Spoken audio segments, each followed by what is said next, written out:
Someone Like You by Sparkypasker, read by Distracted by Books. Chapter 37. Shortly after Izuku's arrest, his entire life story was trending. There was not a single person who didn't know he was absent. They knew he had been born and raised in Mustafu, and they knew he had attended Aldara School District. And that is where the discussion around him became divided.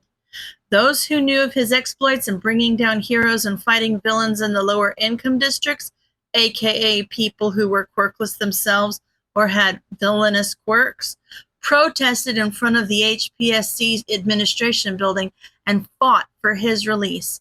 They believed he was genuinely quirkless and that the charges against him were false. Surprisingly, Izuku's classmates and teachers were in this group, but not for any admirable reason. They just couldn't believe someone they had put down and belittled for nearly a decade actually had a quirk.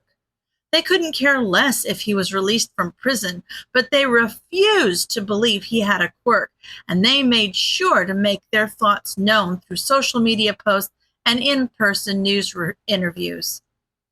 Unfortunately, they never had anything positive to say, and the hate they spewed from their gullets caused other like-minded individuals to perform attacks on areas where the weak or quirkless were known to gather. Fortunately, or also unfortunately, depending on how you look at it, those who believed he was quirkless were the minority.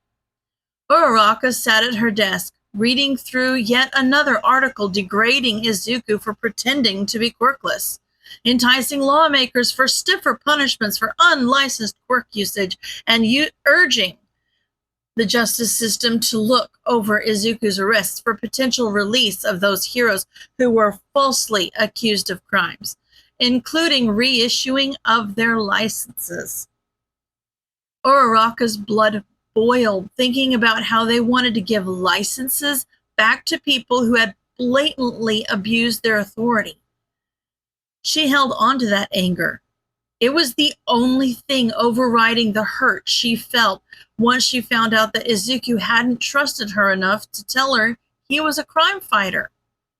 But it sounded like he hadn't really told anyone. Uraraka had spoken with her classmates that knew him, and none of them had explicitly known either. Sue and Ojiro had been told something like that, quote unquote, when they asked him if he was going to be a hero. Shinso knew he was regularly going to a gym to gain muscle, but had never asked why, but did say that he couldn't really ask about it in the first place. That could have potentially caused him to lose his membership. They were not allowed to talk about quirks, after all. But social discord wasn't the only fallout from Izuku's arrest. Uraraka didn't have a job anymore. Once Izuku's story became public, civilians came out and said they had seen him working at the cafe. An anti-quirkless faction had shown up to the cafe with bricks and bottles stuffed with rags and alcohol, only to find an empty building. They had broken in, hoping to raid the register before burning the building down, but it and the safe in Boss's office was empty. There was no sign she would ever be returning. Uraraka had heard rumors that the HPSC was looking for Boss. They wanted to question her about Izuku's quirk status. Uraraka didn't know what they thought they would find, but if they were going to question Boss like how they questioned Uraraka and her classmates, she was going to want to stay gone.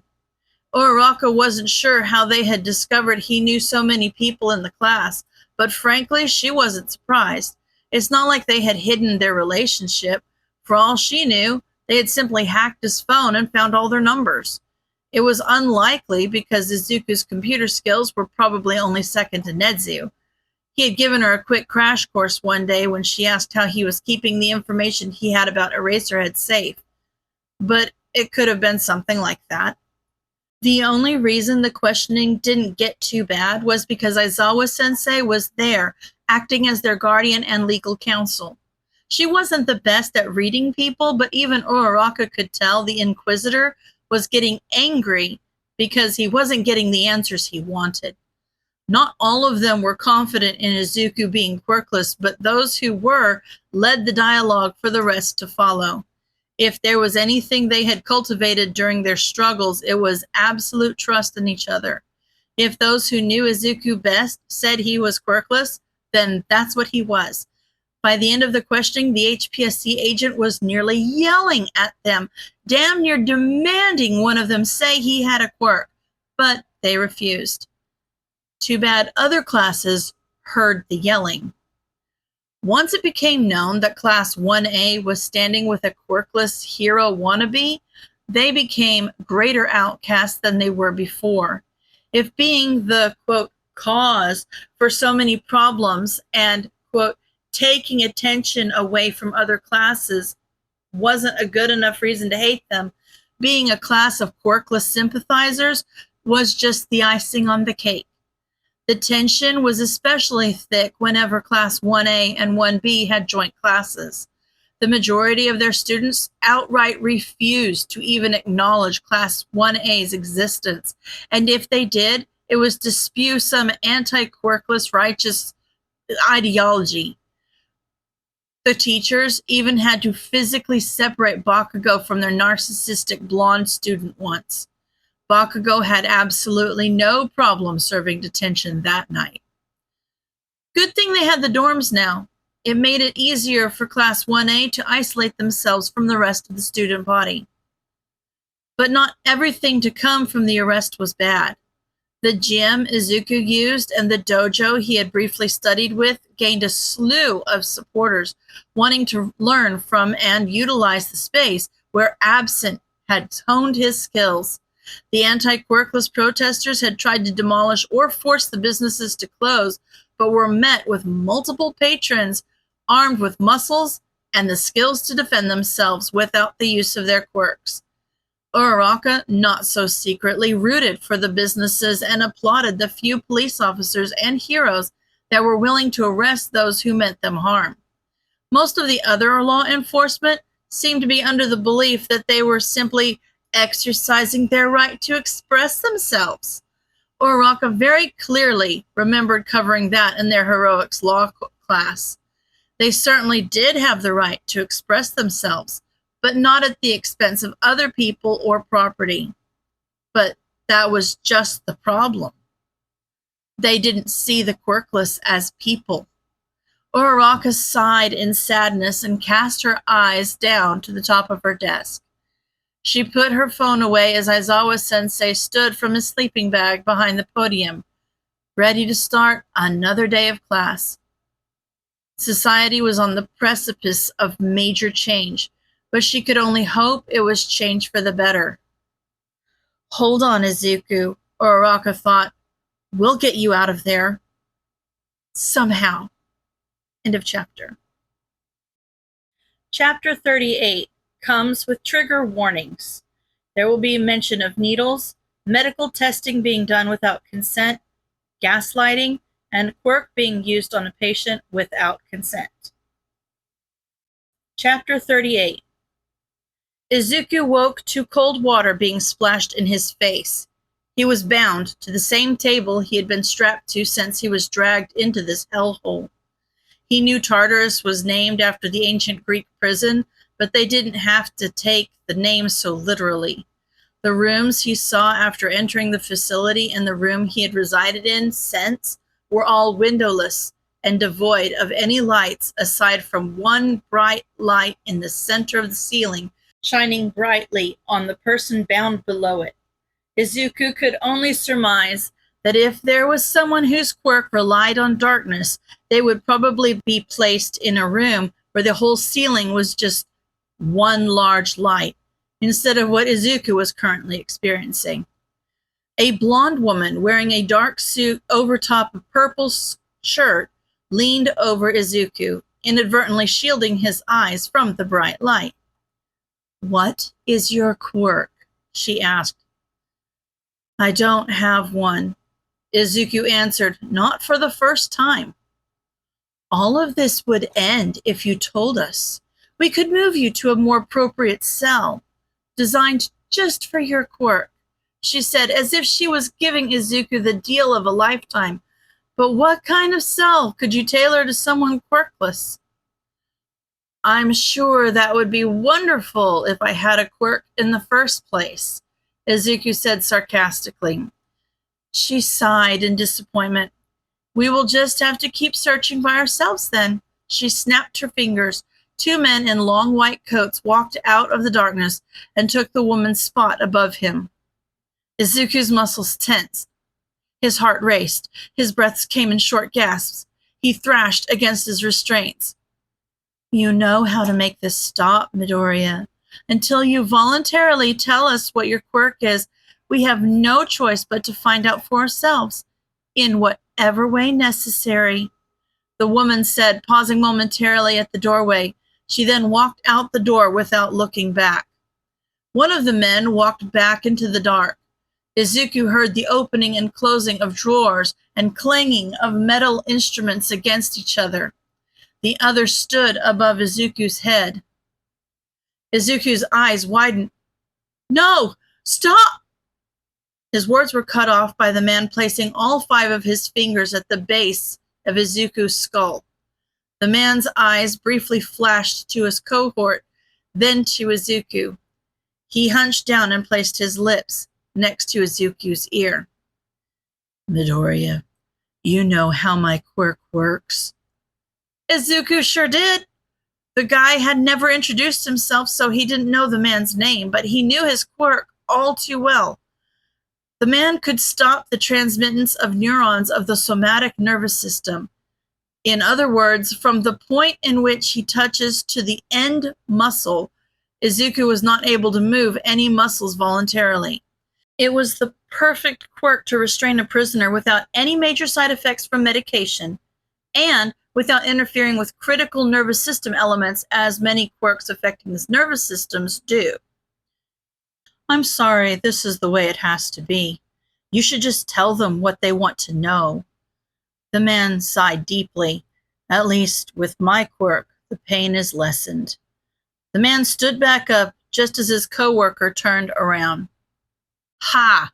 Izuku thought sarcastically, as if the man actually cared. If he was so concerned about Izuku, he would refuse to work here. Regular employees are treated well. All they had to do was quit. But Izuku knew why they didn't. The HPSC has the best benefits of any employer in Japan, maybe even the world. Whether it be the pay, vacation time, or flexibility, there was not a company out there that could meet it. It looked like morals and ethics went out the door in the face of good benefits.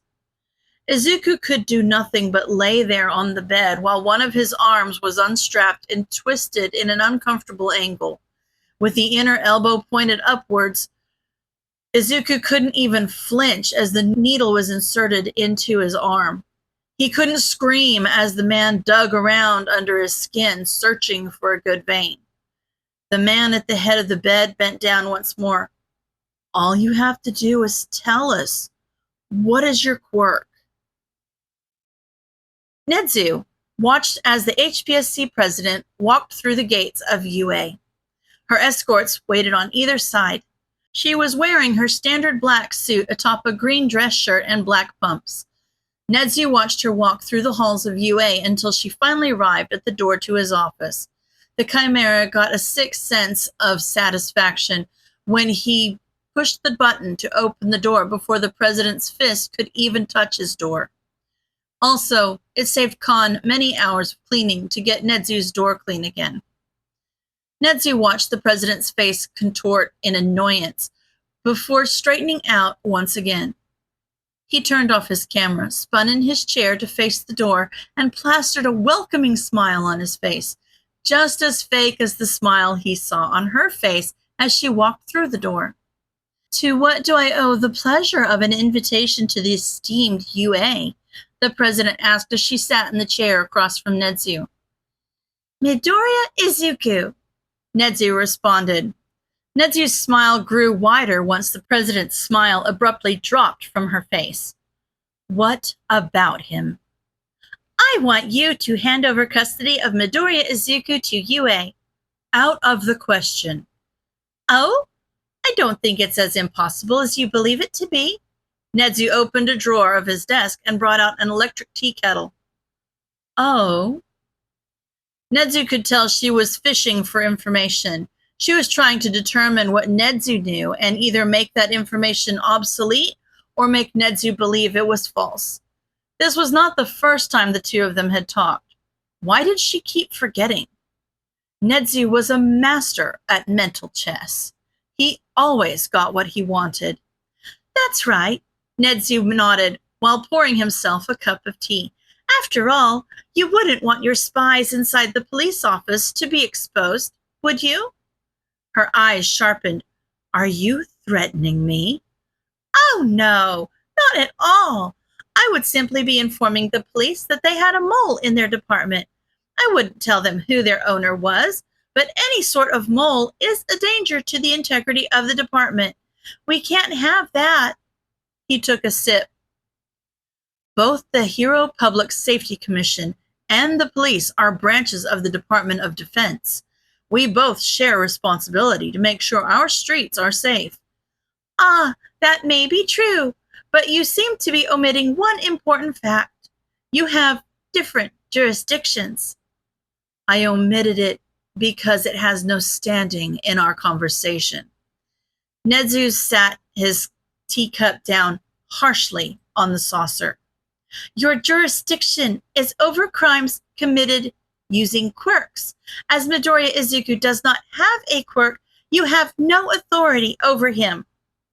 He says he doesn't have a quirk, but we believe he's lying.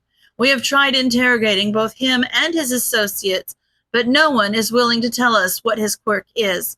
We have analyzed the few videos taken of him as well as those submitted for evidence and have not been able to determine if it is a quirk that enhances his physical traits or his mental acuity. There is a theory. It could even be a complex combination of the two. Either way, there is no possibility that his feats could have been accomplished by someone quirkless. But the fact stands that he is quirkless. It's simply not possible, the president insisted. I'm assuming you performed an X-ray and a blood test to determine that? We did. And I'm assuming they came back negative? Nedzu smirked behind his teacup when the president faltered. They came back inconclusive. That means it came back negative, but they think there's something faulty with their equipment, Nedzu thought. Then I believe you have no more reason to hold him. You can't prove he has a quirk. Release him into UA's custody and we won't have to disclose you accessing confidential information outside your jurisdiction. That won't be possible. His parents have been contacted and are waiting for us to release him into their custody. Do you mean the mother that is currently being investigated for neglect or the father that works for the HPSC? Child Services would have a heyday to know you gave a child back to their abuser, and there is no evidence that the father has even been in the picture for the past decade. I'm assuming he left when his son was diagnosed quirkless. That alone should be evidence enough for you to release him to us. The parents have testified that their son showed evidence of a quirk as a child and failed to notify them of what it was. And that, because of the previous false diagnosis of quirklessness, no other provider would see him to see what his quirk is. Then it would be best to change our pretenses when it comes to quirklessness, wouldn't it? If someone was indeed diagnosed as quirkless when they in fact had a quirk, then they should be getting the support they need. Isn't that correct? That is correct. This is a problem of society. We need to determine what Midoriya's quirk is so that we can watch for others in the future who may display their quirk in a similar manner to prevent them from taking advantage of archaic laws. Then all the more reason to give him to us. How is that? The best way to change how society views the quirkless is for someone quirkless to become a hero. That can't happen, the president nearly yelled. Why? Nedzu asked, slamming down his teacup. The liquid sloshed over the side of the cup. Because if we allow the quirkless to become heroes, they are just going to kill themselves. Are you sure this has nothing to do with the fact that Midoriya proved the quirkless are actually not worthless? That he proved without a shadow of a doubt that someone quirkless can take on and win against someone with one of the strongest quirks in history? Someone that even All Might couldn't defeat? A quirkless abomination could not have defeated all for one! She did yell, slamming the side of her fist down on Nedzu's desk. But he did, Nedzu stated calmly and clearly. The president growled. Give us Midoriya, Nedzu ordered. If you allow someone quirkless to become a hero, society will fall. No, society will grow. And what about all those who are quirkless and think they can become a hero but never make the cut? Midoriya could be the only one ever. If that's what happens, then that's what happens. But if there is even one other quirkless individual like Midoriya, they need to be given the opportunity to succeed. Then I'm going to assume that UA is going to allow quirkless to take their entrance exam. But of course, Nedzu said happily. How do you think someone quirkless would be able to pass your exam? Even those with powerful quirks have a slim chance of passing. You're going to go to the school board and advocate for them to approve our alternative entrance exam, which will include the applicant being a successful crime fighter for a minimum of 3 months. Did you forget? The president smiled. You can't be a crime fighter if you have a quirk. I can't imagine the school board would approve an entrance exam that so blatantly discriminates against those with quirks. But not at all. Nedzu smiled back. That is only one option of the alternate program. As you know, there was a handful of weeks where Midoriya completed his work as a crime fighter online. We will provide multiple alternatives in order for our applicants to show us the best of their abilities, not just their physical prowess, and our applicants can decide which test they would like to take. What's to stop you from only choosing to accept students from the alternative exam? And if that exam is going to be so much easier, you will either have to make class sizes larger or lower your standards. That won't be necessary. Although the applicants can choose what exam they take, they still have to be able to showcase the best of their abilities. If someone's strength is in their physical quirk and they try to take a test focused on analysis just because they think it will be easier, then they will not be showing us what they can do and they won't get in. The number of students accepted from each exam will depend on how many people apply to each. If half our normal applicants apply to the alternate exam, then 50% of our students will come from that exam. I refuse to lower our standards, and there is no need to increase our class sizes. In fact, I believe this change will result in an even higher grade of heroes. That is what we want, isn't it? He asked redundantly. The president sneered and stood from her chair. Midoriya Izuku will be transferred into UA's custody within the next 24 hours. Good choice, Nedzu said, pouring himself a fresh cup of tea. Nedzu continued to smile warmly until the president left his office and was nearly out of the building. Aizawa walked in shortly after she left. Is Midoriya's dorm ready? Nedzu asked, pulling a bottle of amber-colored liquid out of a drawer on the opposite side of the desk from where he got the teapot. Aizawa simply watched him pull it out, as if this was a regular occurrence. It is. With the help of Uraraka, we were even able to find his home address. Turns out they were neighbors. I'm not sure if it was intentional or not, but Midoriya didn't have his actual address written down anywhere. Not even Tsukashi had it. So we were able to grab his personal items and put them in his dorm. Aizawa stopped suddenly. Is something bothering you, Aizawa? Nedzu asked while he poured the alcohol into his tea. Midoriya had a single backpack of belongings. I'm concerned about the kind of shape he will be in when he gets here. Tsukashi had a few pictures of Midoriya outside of his costume, and he looked extremely malnourished. Combine that with whatever hell he is being put through in Tartarus, I'm not sure he will actually be able to physically complete his classes. I agree that his rehabilitation will be a long process, but I think he has the conviction needed to stand at the top. If he didn't, he would not have become a crime fighter in the first place. Aizawa nodded in agreement. Give Recovery Girl and Hound Dog a heads up. Midoriya will be joining us within the next 24 hours. I want to make sure we have a plan in place. We also need to have a meeting with all the teachers.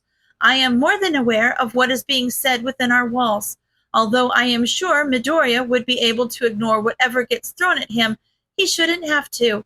We need to make sure the teachers make it abundantly clear to our students that bullying will not be tolerated. Inko growled loudly into the phone. What do you mean we lost him? It is just as I said, Inko. Hisashi responded. UA came in and claimed him for themselves. We are his parents. What about our rights? Our rights were terminated when you got caught. Hisashi's voice echoed from the phone speaker. My spies found an open case file against you for child abuse. And with the HPSC insisting the brat has a quirk, the case is actually getting more traction. Damn it, she grumbled. What if we change our story? Tell them that he is actually quirkless, she asked, pacing the kitchen in her new apartment. It wouldn't change anything. They are determined to prove he has a quirk. But they haven't found anything, right? Inko began to chew on her thumbnail. Right. And if they continue much longer without finding anything, they would basically be telling civilians that the quirkless actually do have quirks. They just can't be detected.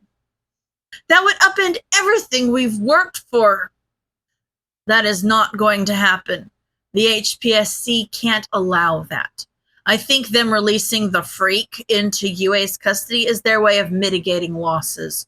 Even if UA makes him into a hero, the likelihood of another quirkless becoming a hero is nearly non-existent.